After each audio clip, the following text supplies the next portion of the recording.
All right, we are recording the session, and the recording will be posted on the UCEAP YouTube channel later on. So welcome to the Exploring Your Identity Abroad series session on women abroad. My name is Katerina Georgieva, and I'm presenting today along with Claudia Diaz, Ali Dundon, Shelby Ocaña, and Sara Tavares. Today, we'll go over considerations for studying abroad as women. Our goal is to help you feel prepared and empowered for your experience. The presentation portion of the session will last roughly 20 minutes. We will then move on to our panel of student returnees who will discuss their time abroad. We'll then open up the session for a Q&A. This session is part of the Exploring Your Identity Abroad series collaboration between all UC Campus Study Abroad offices and UCEAP. The QR code on your screen will take you to a playlist on the UCEAP YouTube channel, which includes recording of all previously offered Exploring Your Identity Abroad series sessions, and where this recording will appear as well. So let's start by taking a look at the numbers. Last year, about 67% of US students who studied abroad were women. And at UCEAP, that number was 72%. So all that to say, you are not alone in this journey. The students may often wonder how to approach the subject of studying abroad with their families. Here we'll give you some topics to consider. The Institute of International Education indicates that studying abroad helps develop critical job skills, such as intercultural skills, and also enhances resilience and adaptability. In the graphic, you can see the high percentages of study abroad students that indicated studying abroad increased their communication skills, problem-solving skills, their confidence, interpersonal skills, and adaptability. Given all of these reported benefits, you can show how studying abroad aligns with your own personal, educational, and career goals. Your families will also likely be interested in the finances of studying abroad and your safety and well-being. After talking with your financial aid advisor, show your family a breakdown of how your financial aid and scholarships will apply to studying abroad. You can also review estimated program budgets and compare the costs of staying abroad versus staying at your UC for the same time frame. Include them in the financial planning and even create a budget worksheet together.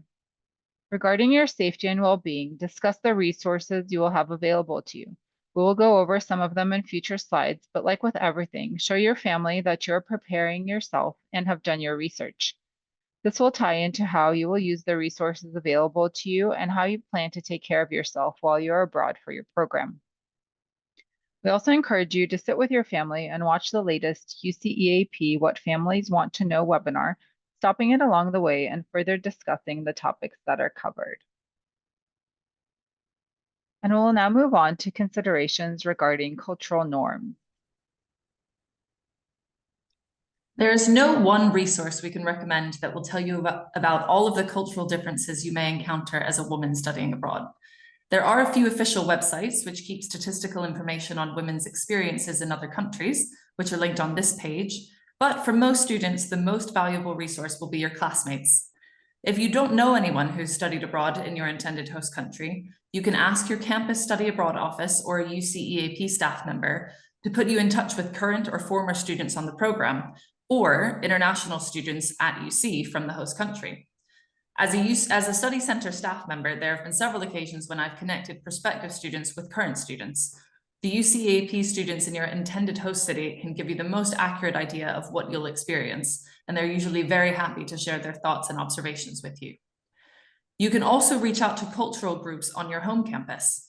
For example, are you hoping to study abroad at Yonsei University in Seoul? Check out your campus Korean Students Association and ask them about their experiences and views about life for female students in Korea. Lastly, you can also research discussions and post your own questions in online forums, but just be aware that the internet can be a place of extremes, and you might be more likely to hear of negative incidents rather than average everyday life. Now that you're aware of the resources available to you, what kinds of questions should you be asking? It is important for students to research cultural norms related to gender, like dressing, personal space, staring, smiling, etc. We've listed several topics here that you might want to consider when planning to study abroad in a specific host country. Women's healthcare. What will be available to you in the host country? And is your specific medication available? Clothing. How do women typically dress there? And what does dressing for safety look like?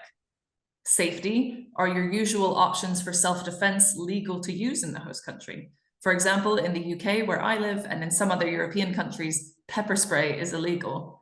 What other precautions could you take to feel safe when getting home late at night? Public encounters. Do people greet each other differently in the host country? How are certain behaviors interpreted?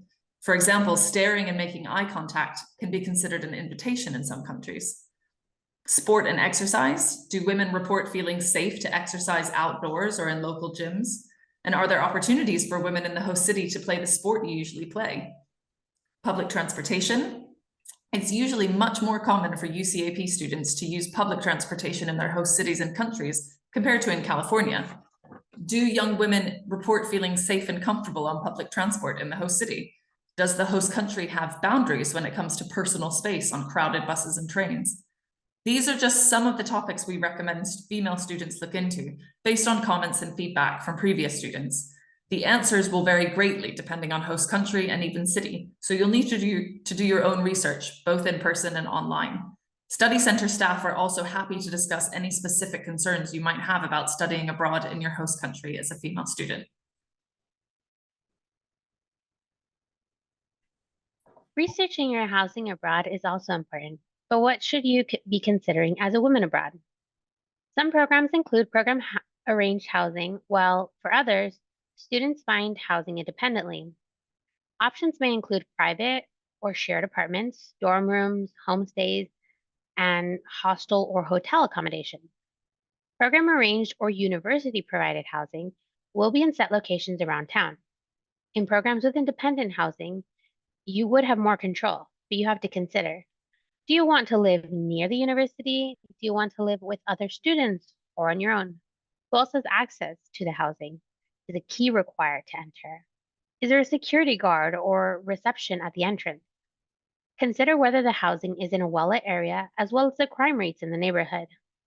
Something else to consider is how room assignments are allocated. For example, is it by sex on passport or is there a gender inclusive process? And might you prefer to be in a women's only housing facility if that's an option?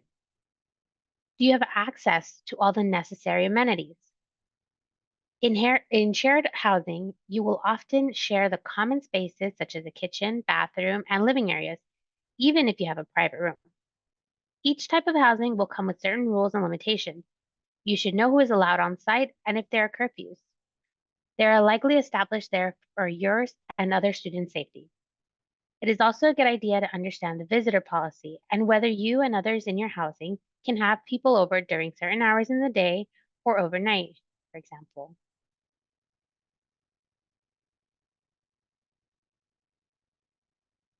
Next, we will move on to more specific health and safety topics. And safety, your experience while studying abroad. Being aware of the resources available for taking care of your well-being is essential to ensuring a positive experience. Preparing ahead of time is very important so that you feel confident when navigating a foreign system. If you are following a specific treatment or are taking prescribed medication, before leaving, take some time to find out if your medication is easy to access in your country of destination and discuss it with your health professional. If not, find out exactly what is the maximum amount of medicine you can take with you, if any. You will most likely have access to resources to get your prescriptions while abroad, but find out ahead of time who to reach out to. It is extremely important to emphasize that physical and mental health are equally important in order to have a balanced experience. Reaching out for help is absolutely fine and recommended. Make use of your support system, and if you are not sure about what resources are available, do not hesitate to ask. The access to health resources can be different depending on the country you are going to and what you're used to in the US. For example, in Spain, it is pretty normal to just go to the hospital if you need to see a doctor. There's also Spanish, There's also Spanish national anti-discrimination protection for LGBTQ+ individuals, including in healthcare, and special protocols in place for women in specific situations. We are aware that some regulations in regards to reproductive care can be different depending on the policies in place in different countries. Make sure to do research about what's in place in your chosen country for things such as contraceptive access. Finally, take some time to carefully read your travel insurance plan brochure. Find out what you should expect from your program's travel insurance coverage, what is included and what is not, and always have your brochure and travel insurance card handy. This will save you immense amounts of stress and frustration. And if you are a UCEAP student, please complete the Health and Safety Pre-Departure course.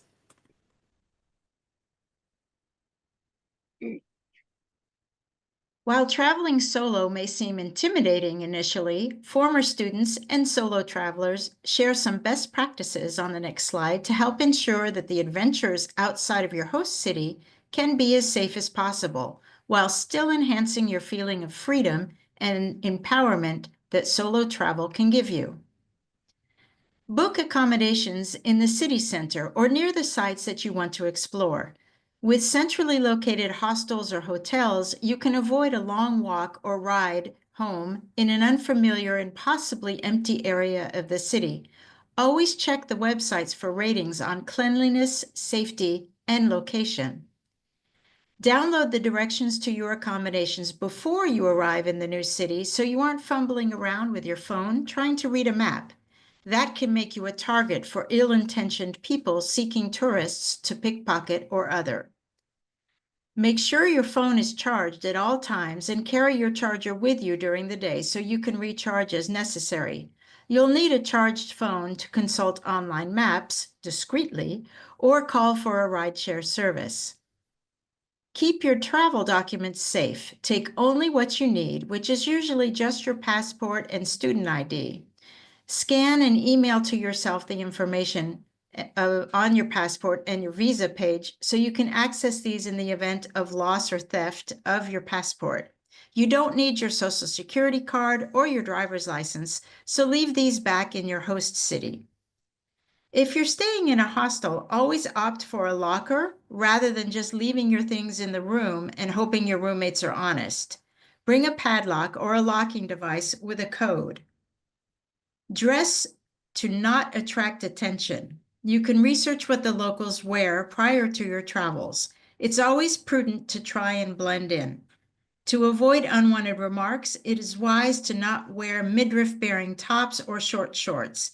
If you're going to a hot climate, linen pants and tops are fabrics that are cool and also provide coverage. If someone is bothering you, you don't need to be polite. Often just ignoring them and moving towards a crowd or an indoor cafe is enough to stop their harassment. If not, a curt no is a useful word in that it doesn't reveal your nationality, which may have the pest switching into your mother tongue to further bother you, and if said loudly enough, will alert passerbys to the harassment. Always, always trust your gut instincts. If something feels off, it probably is. So again, move towards a crowd or go into a shop, a pharmacy, just be with other people. The person that's harassing you will likely get bored and just move on. When you study abroad on a UC program, there are many types of support you can access, and it may help alleviate some of your or your family's worries about studying abroad to know what's available. There's your campus study abroad office, the UCEAP system-wide office, and on-site staff in the host country. Most programs begin with an in-person orientation where you will meet your fellow program participants. These students are often a strong network of support in the host city. Thanks to the internet and international phone plans, friends and family back home are only a button away if you're feeling homesick or need support with something. And there's the UC Travel Insurance Program, which can help you access assistance for health or travel incidents which might occur when you're abroad. Some resources available to help you prepare to go abroad include the US Department of State's website for women travelers, as well as beglobally.com, a community platform with access to forums, articles, guides, and tips, run by Diversity Abroad, or DA Global. The UCEAP YouTube channel, as well as the Californian Abroad blog, provide program information and student testimonies. And on Instagram, you'll find the general UCEAP account, as well as a country-specific account for some countries where there are UCEAP programs. So that concludes the presentation portion of our session, and we're excited to move on to our student returnee panel. So let's start by having our panelists introduce themselves. And panelists, if you are comfortable with this, can you please turn on your videos? And Rachel, could we start with you for an introduction? Yeah, of course. Thank you so much for having me. Are you able to hear me? Yes. Okay, awesome. So I'm Rachel. I studied at the University of Bologna for the entirety of the 2023-2024 school year, and I am a UC Davis student. Is that all I needed to say? I also study Italian and communication, just to kind of give you guys some context. Thank you very much. And Taylor? Yes, hello everyone. My name is Taylor Cobb. I'm a student at UC Santa Barbara. I study film and media. And then I studied abroad at the University of Ghana this past fall, 2024. Thank you. Celeste, are you here? Yes, good morning, everyone. I'm Celeste. I study environmental sciences and political science at UC Berkeley, and I was at the University of Chile in Santiago last fall. Thank you. And Emily? Hello, everyone. My name is Emily. I am a fourth-year biotech student at UC Santa Cruz, and I studied abroad last summer at South Korea with Yonsei University summer program. Fantastic. Thank you very much. So as I ask each question, if you would like, you can either just unmute yourself and start talking. You could also raise your hand if you've got something to say. So the first question is there anything you wish you knew about women in your host country before you arrived? Anything you wish you had known? Yeah, Rachel? Yeah, I can answer. I don't think there's anything in particular, but I think Italy in general is a little bit more traditional than the US is, and especially California. And I felt like, you were talking about the way you dress. Like, I do think, they don't really dress in very like revealing ways, especially in a university context, which was something that I kind of had to get used to just because I think in California, we do kind of have a, kind of anything goes kind of mindset. And so I do think kind of dressing, especially dressing with the weather, is very important there. So even if it's 80 degrees, if it's April, you're still wearing the cardigan. And that's something that just kind of you do have to get used to. In general, though, I feel like Western Europe is kind of similar in some ways to the US. So I think maybe some of the other panelists can maybe say something about their countries, because I do feel like it's generally kind of similar, but I would say kind of that traditional mindset still kind of is lingering in Italy. Thank you. Anybody else? I can Celeste? talk, sure, yeah, a little bit about Chile. I would say as well, it definitely has a little bit more traditional gender roles, which is something that I somewhat knew going in, but I think manifests in ways that you don't expect, and is also, I would say, like people are like the way that they greet each other, for example, everybody like you give people like a kiss on the cheek, and that you do that even if it's like a man who you don't know, like literally anybody who you meet. And so I think not knowing that as a woman showing up and like just having a lot more of that like the personal space, including with potentially people that you don't know, being a lot less was surprising. And I would also say the men are definitely a lot more forward, just in terms of like social situations or like if you're out or things like that. And so that was something that I wasn't as aware of before I went. And I don't think it's bad. It's just like a different like cultural expectation. Thank you very much. Yeah, Taylor?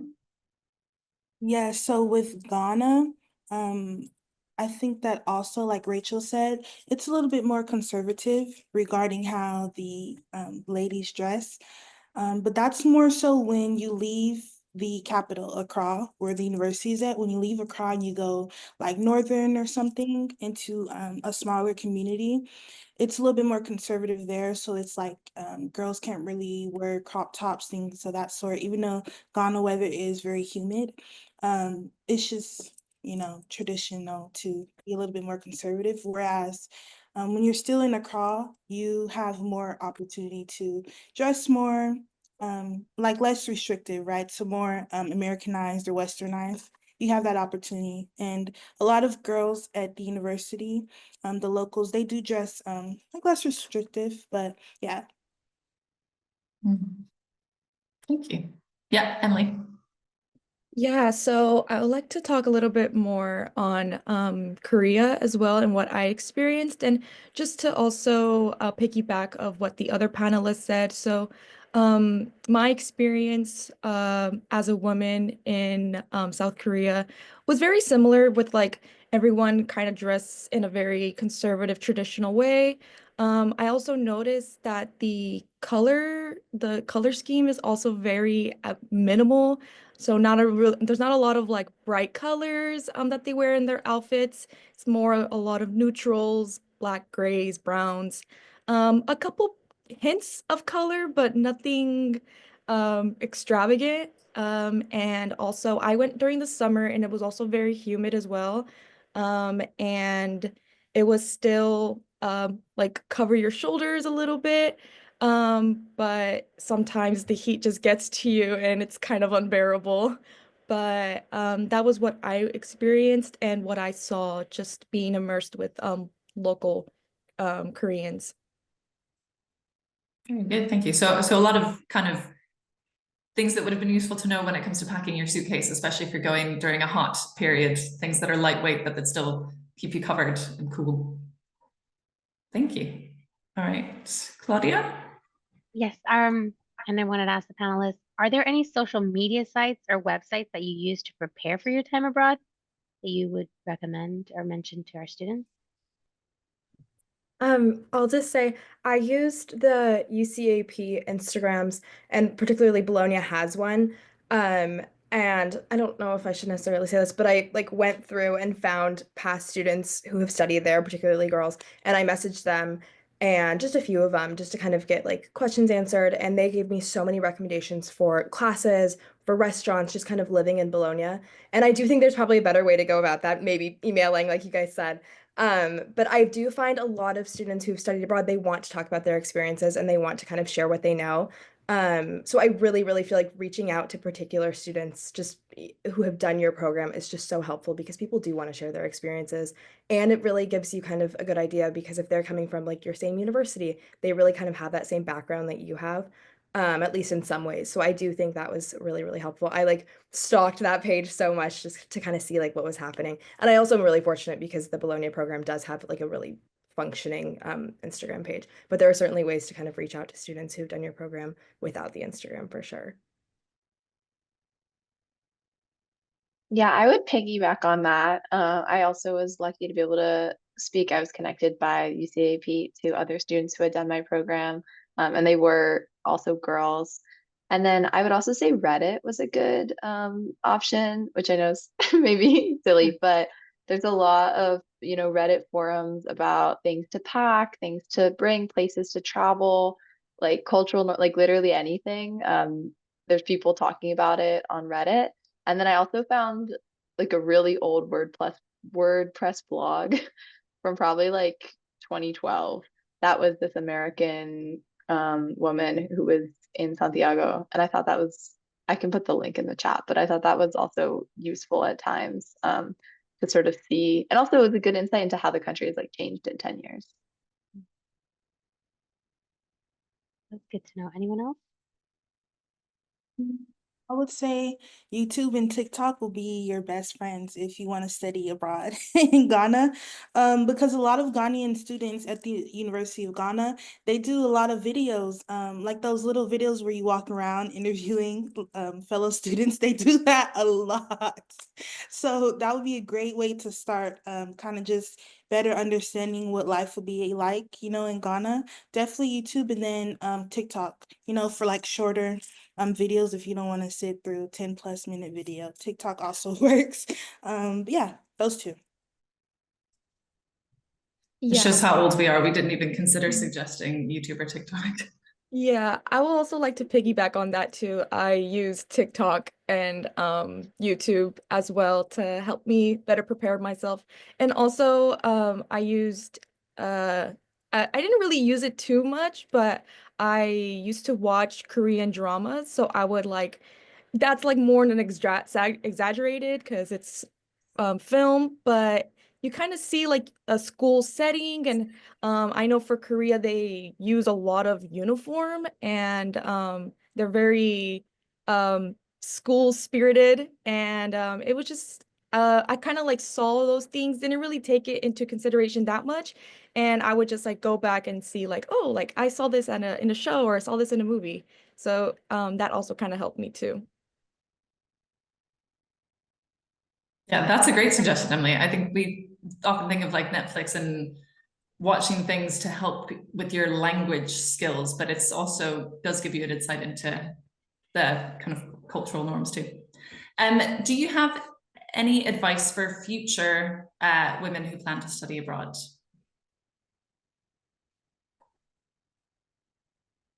Quite a general question.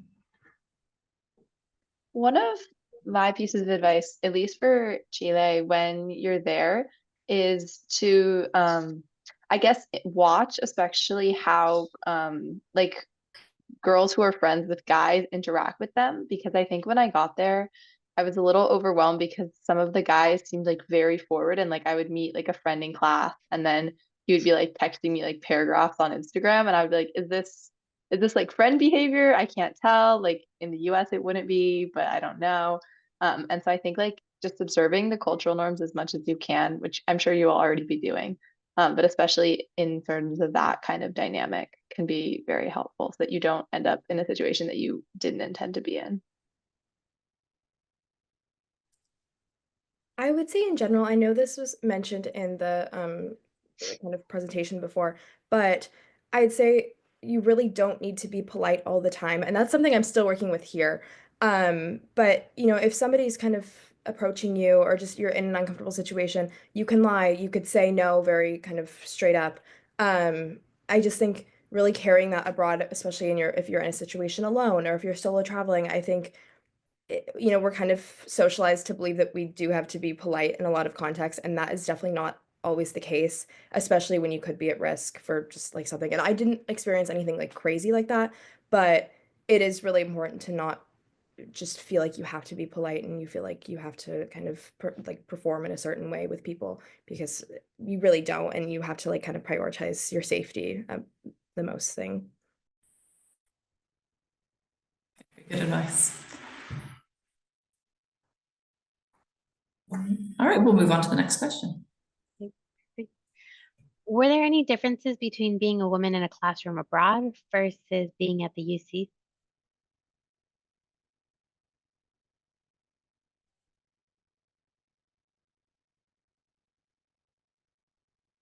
Like, did anyone experience any kind of difference? Oh, Rachel, I think you're Yeah, muted. sorry, I'm talking a ton. Like I kind of said before, I think there is kind of more of an expectation of kind of professionalism in some senses, and that does kind of manifest itself into kind of what you're wearing. Um, I think otherwise, I mean, there's a lot of differences just in general. They're just kind of different kind of classes in a different university setting. But I do think, you know, you do kind of have to carry yourself in a different way, and that isn't necessarily a bad thing. I think it brought out some really important things that I've kind of been able to carry here, just because, you know, it's nice to be taken seriously, and I think you might have to be kind of different there than you would be here, and that's okay because it is a different kind of cultural environment. But I would say kind of in general, there is kind of a higher expectation, I guess, to be very professional and carry yourself in that professional way.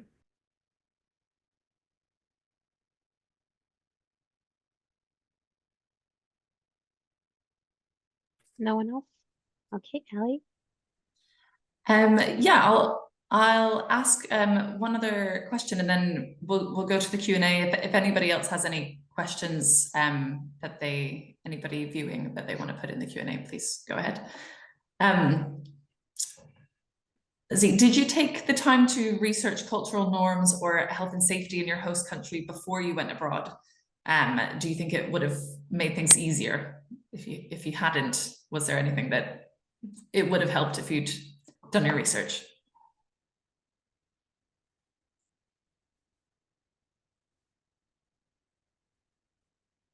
Yeah, Rachel? So I was in Italian language classes for 2 years prior, and I do think kind of having that foundation not only of the language but also of the cultural norms, because I think just naturally that's going to be a part of language. I think that really did help, and just talking to people who've been there, kind of who know the cultural norms was really important for me. I'd say with health and safety, I didn't know that much going into it. I didn't face any kind of issues with that. I had a friend who needed like I can't remember, it was some sort of illness that she had, and she was able to get medicine very easily. So things with like with that, I think UCAP can really help with. I think it could be hard to kind of go through like really trying to research everything, because you just can't really know, especially you just don't know what's going to happen to you, and I don't want people to feel like they need to go like know everything before they go in.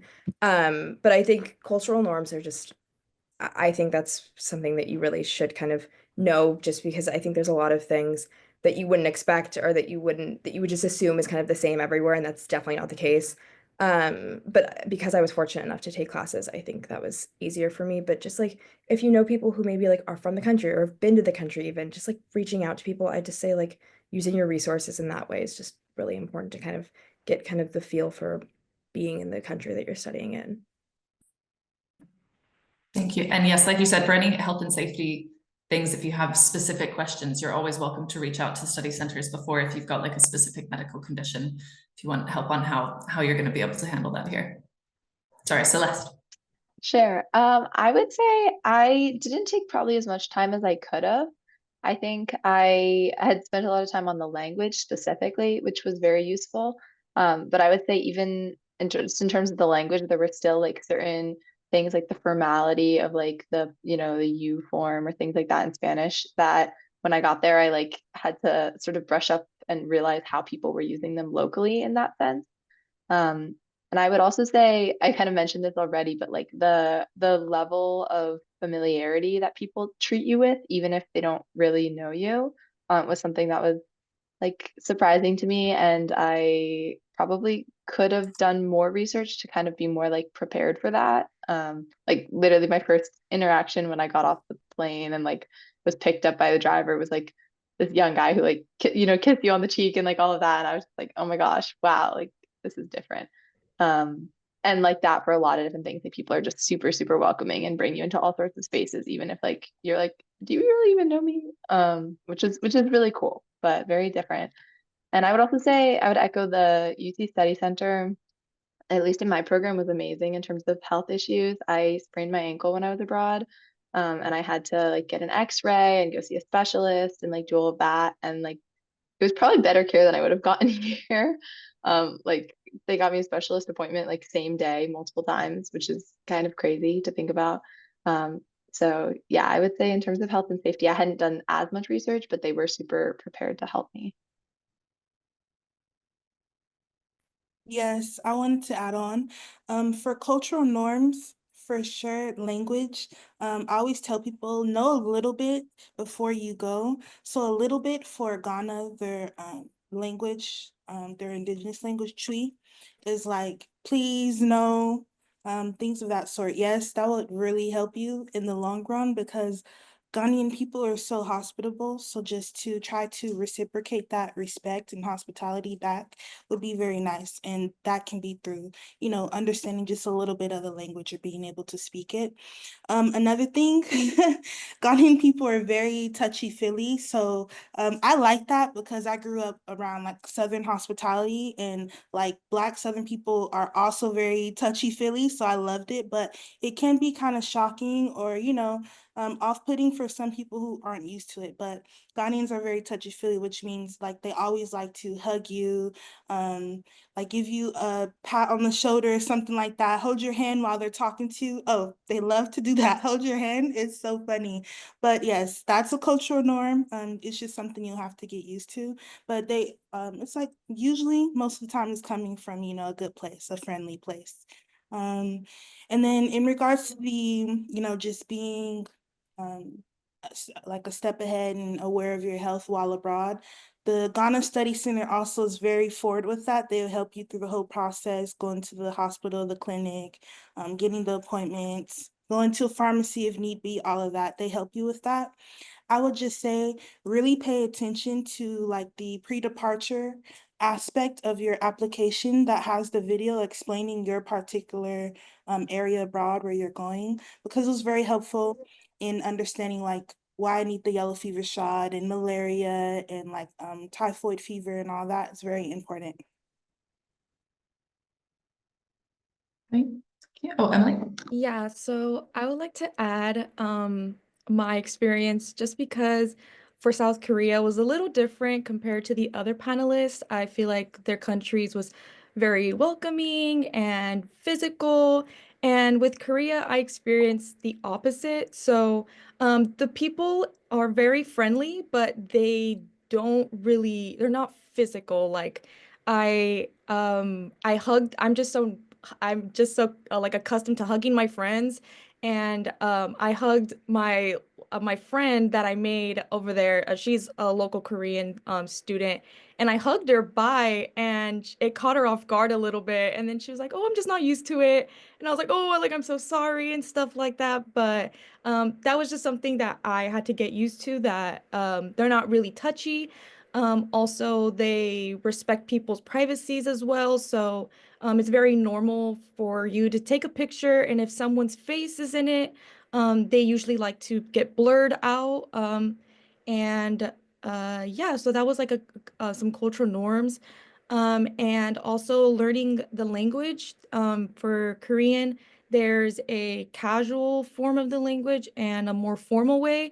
I would say if you are starting or if you are just trying to pick up some words, before you go abroad in South Korea, I would say always learn the formal way than the casual way, just because they do respect their elders and anyone that's older than you. So just being able to speak formally to everyone, and if they allow you to speak casually to them, then they will let you know. And also, if you're unfamiliar with the Korean language, there's also honorifics that you give to anyone that's older than you. So if you're a girl and you're talking to a guy that's older than you, they have a specific word that you call that person.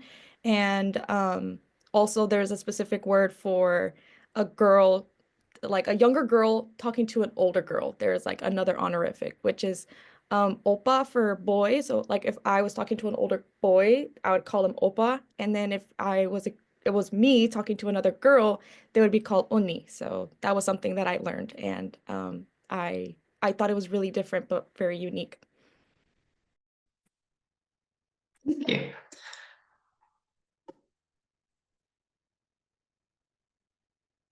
Anything else? If not, I have a few questions in the Q&A that we'll be answering live.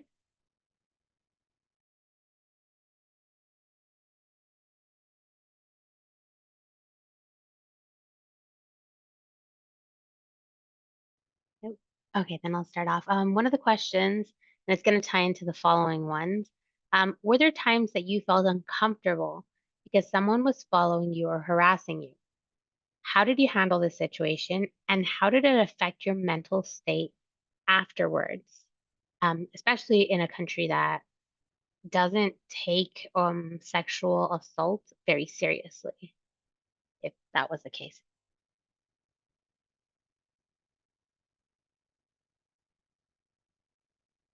Yeah, you can just speak out or Okay, raise your sorry. hand, but you're good. Yeah. I had an instance that I wasn't necessarily being followed, but there was somebody who was like kind of trying to pursue me. And I was out, I'd gone on a day trip by myself. And this was one thing that I should have mentioned before is in Italy, if you know how here, if you smile at someone, you kind of just walk on the street and you smile at people. And that was something that was hard to break because they don't do that there. If you smile at somebody, it's kind of like you need something from them or you're just insane in some way. And so I saw these two guys and they were biking, they were sharing a bike. And I was like, oh, that's kind of sweet. I was like, wow, this is so Italy. So I was smiling at them. And then the one of them like kind of came running after me and was like, it was kind of this weird language mix, and basically he was just like trying to pursue me. And I was there trying to leave for the night. It was nighttime. And I didn't feel necessarily unsafe, but I basically said, "Oh, sorry, I have a train to get," but he was very persistent, and I gave him my number, and I shouldn't have. However, then I just blocked him, and that was the end of that. I said, I have to go, I have to have this train, and then I just blocked him. And I did that a few times where like if I really felt like I couldn't get out of something, I would give him my Instagram or my WhatsApp and then just immediately block them. Which is not, I don't think you should give them your information. But if you like, that's just kind of how I would handle it because I was like, well, they're not gonna find me after I block them. And it worked. Don't necessarily recommend, but that is kind of how I did it because I mean that was very early on and I wasn't kind of comfortable being like, no, go away yet. So that was kind of my navigating it in a polite way. Would I recommend doing that? Not necessarily, but that is kind of how I navigated that. I don't know if I necessarily would recommend at all, but it worked for me in the moment. Um, I had one experience which was not again like super like harassment exactly, but I went with one of my friends who was Chilean to like a house party that like was a bunch of her friends, and she like ended up going off with someone and was like not there, and I was alone, and I was like the only American, and there were just like a lot of guys like who were just trying to talk to me a lot. And I ended up just going and like hiding in the bathroom, which again, maybe is like not necessarily like I just texted my friend. I was like, whenever you're ready to leave, like this is where I am. Um, and again, that's like something you can do in the US too. So it's not that different. And it wasn't like an unsafe situation, but I would say like always also you can go and like maybe talk to another girl or something like that, like find other ways to like be occupied.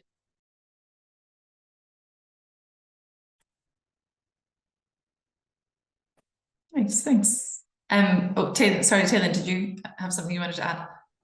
I was going to say a lot of the times when you get this sort of harassment in Ghana happens in the marketplace where like the male vendors will follow you around the marketplace because they're really trying to sell something. It's not necessarily they like you or they're trying to pursue you. It's that they're trying to get some money, like they're trying to hustle, right?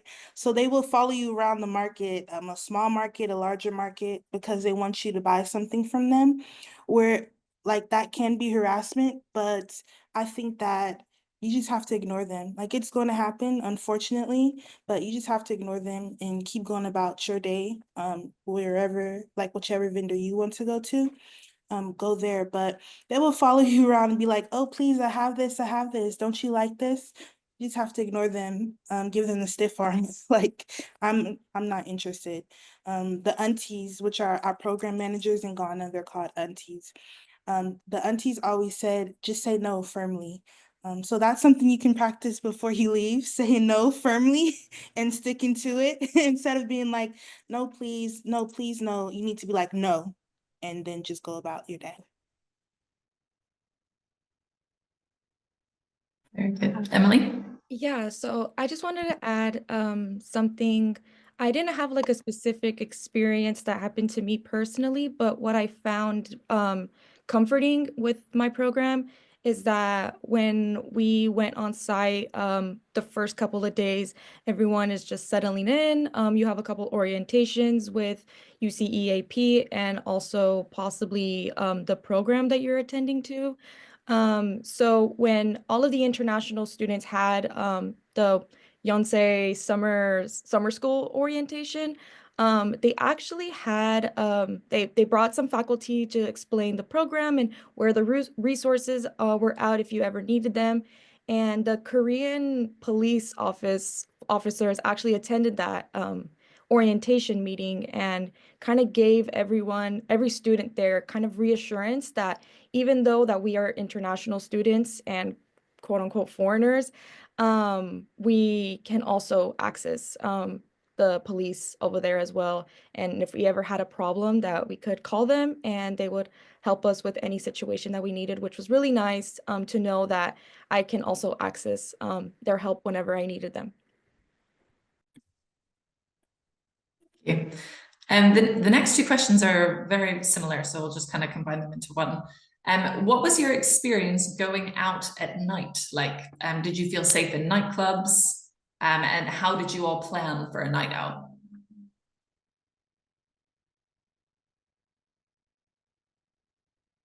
I'll just Yeah, go. Rachel? I feel like in general in Italy, there's less of a culture of like drinking to get drunk, like there is kind of in the American kind of university kind of atmosphere.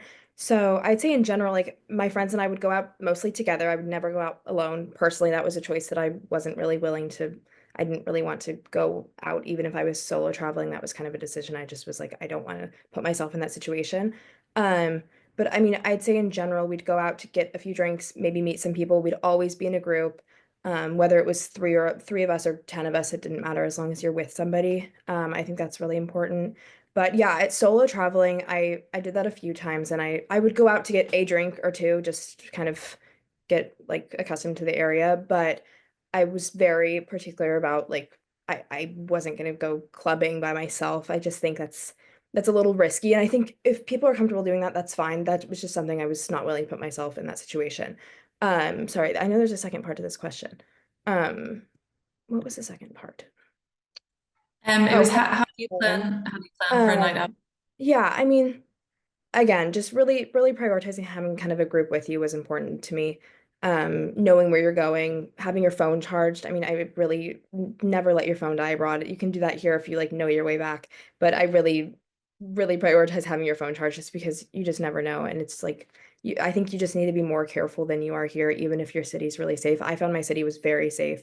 Um, but again, it's a different language, it's a different place. And as you get, I mean, I was there for a year, so as I got very comfortable, it became less of a problem for me.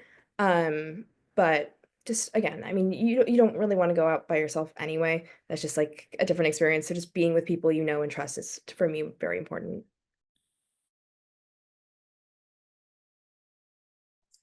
I'll go. First of all, partying in Ghana was lit. I loved it so much. I always tell people about it. Like when I came back, that was the first thing I was talking about. It's very, very fun. And kind of like Rachel said, Ghanaians do not really, in a party scene, they're not drinking to get drunk. Like a few drinks here and there, but they're dancing like the whole time. And so you will have a good time partying in Ghana, going out to clubs, lounges, wherever. And I think that preparing to go out, we always went out in groups. I think the smallest group I went out with was just like me and another person, so just two of us. But we always went out in groups, like some of us girls or some girls and some guys. So it was always fun, very safe. Honestly, I would probably even feel safe going out alone, but I'm not that kind of person in America, so I wasn't that kind of person in Ghana. But we had a really good time, so I definitely suggest trying to go out and go out with the group. I would echo going out with a group and also say if you can go out with locals, especially or to places that they recommend, especially like if you have local like female friends, and you're concerned about that kind of thing, like they will tell you places that feel safe and that are good neighborhoods, and the study center will know that too for sure. Like they recommended to us like what like neighborhoods to go out in and not go out in. And I would also say be cognizant of what time public transit closes if that is something that you are using in your city. Because for us, at certain hours, like it's only buses, there's no more trains. At certain hours, like you don't really want to be on transit in like smaller groups. And so then you can use like rideshare or something else. Yeah, so I would also like to add on that. So I 100% agree with all the panelists as well with going with a group, at least with some other person, like if it's just you and another person that you're comfortable with. Um, Having your phone charged is such a good advice because there have been instances where I had forgotten my portable, freaking out, and it's just not a really good situation to be in. And yeah, for Korea, there's a lot of I met local people, but then I also met people from all over the world. I went in the summer, so there was a lot of tourism, possibly more than if I would have went in the fall or in the spring. So I interacted with people from like Saudi Arabia, Singapore, Koreans, um, everyone, and it was such a nice experience. But I will also like to preface that certain clubs don't let foreigners go inside, so be cautious of that, and don't get offended. It's their rules, and there's going to be some that do allow foreigners as well. So they do kind of like ask if you know how to speak Korean, and for me, I don't look Korean at all. So they would ask me like, do you know how to speak Korean? And I would say no, or I would say like very little bit, and then they will determine whether you can go inside or not. But that's something that you might experience going out in the nightlife over there.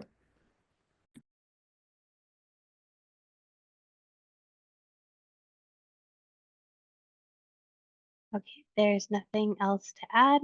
The next question is, how did you make the initiative to study abroad? If I'm about to finish my junior year, is there still a chance to study abroad?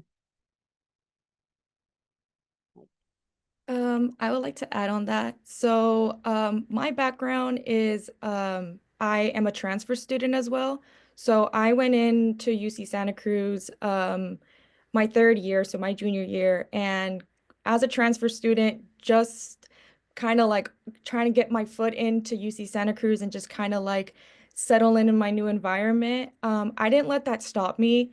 I was very determined. I really wanted to study abroad.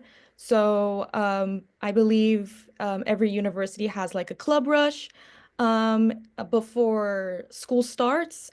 Usually the global learning or study abroad office of your host campus is there. I signed up, went on the newsletter. I looked for their office, set an appointment, ask all the questions, and usually those representatives in your office are amazing and they will help you find a way to make a study abroad experience squeeze in. So I definitely felt like I didn't have the time or I was going to get pushed back another year coming from community college. But it's definitely possible, and there are ways and resources for you to be able to experience it as well. I would also just add that I know a number of people, and including in my program, who did the program like the fall after their senior year. I feel like that's a very common thing, or the summer after your senior year, kind of as like a treat, or like and not as like a treat, but like as a celebration and like another learning opportunity after you've like worked so hard in undergrad. And so I feel like that's definitely like an opportunity as well.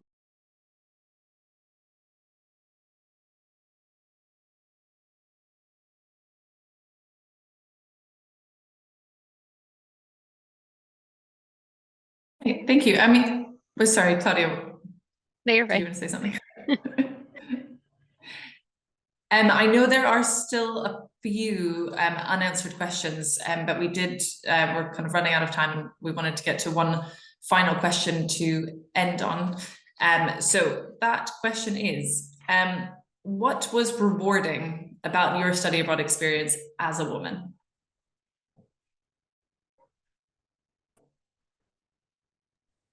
I mean, I feel like in general, there were so many things that were rewarding. But for me personally, I found that I gained so much independence and I feel like I was able to take myself more seriously. And that has really carried on into like my life now. And I remember I had gone away for a weekend to London with one of my friends who was also studying UCAP at a different program. And we met up and we like correlated the trip super well. And we were there and we were just having fun. And we were very responsible about it. And I remember thinking like, I actually feel like a woman here. I also bought like a trench coat. So I was like, this is the first time I really feel like I'm like a proper woman. And that has kind of stuck with me because I just feel like, really proving to yourself that you can do things that seem really scary was just so rewarding and so like kind of beyond my imagination. So I'd say that part was really great for me. The trench coat really helped me in that instance. That's lovely. I'll go.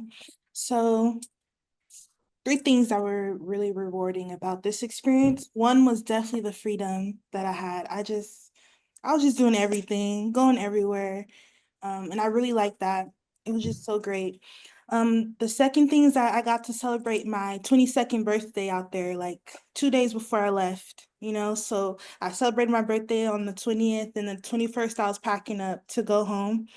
So that was very rewarding. It was like a culmination of my experience out there. I was like, yeah, I get to celebrate life. That was very, very rewarding for me.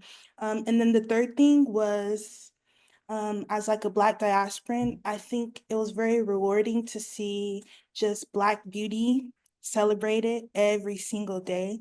That was very rewarding for me. It just like really illuminated my entire soul. It felt great to be there.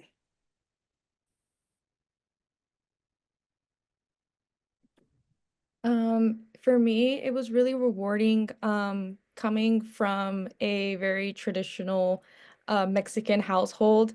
I was able, and also I have four sisters, so no brothers. And it was just really rewarding to me personally that I was able to show my mom and my sisters that I was able to do this on my own. I had no friends going from UC Santa Cruz. I wanted to do this on my own.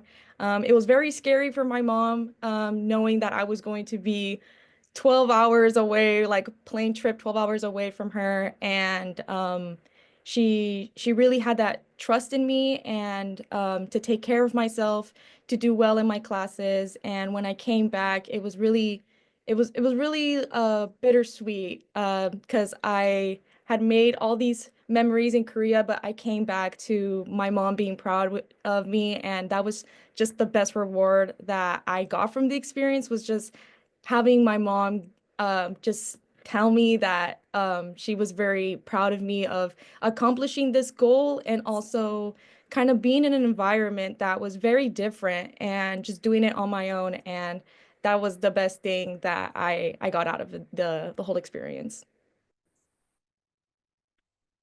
I would echo a lot of that for sure. I would say also, I think the problem solving skills, like the competence and trust that I have in myself now, like I've been in so many situations and had so many things, like not like bad things, but like so many things happen and like figured it out in a foreign country, in a foreign language with all new people, like all new cultural dynamics. And like just knowing that that's something that you have inside yourself and then being able to bring it back, I feel like so much more grounded and like I feel like I have so much more perspective for anything that happens here now because I'm like, okay, I've I've made it through so many of these things that seemed challenging in the moment. Like I can definitely do this too. So much. I think Claudia's going to let us know about kind of for everybody with an unanswered question, how we'll handle those. But one of the questions was if any of the panelists are willing to put their Instagram handles in the chat if you are open to, you don't have to. And again, if any students out there listening want to be put in touch with current or former students, you can get in touch with UCEAP staff and we can help put you in touch, or your campus study abroad office. And then I'm answering some of the questions on the side. So just as much as I can, but if you'd like to meet, I'll be happy to meet with you and answer any of those additional questions. But I'm filling everything out in the Q&A section. Okay. And the Instagrams are being shared.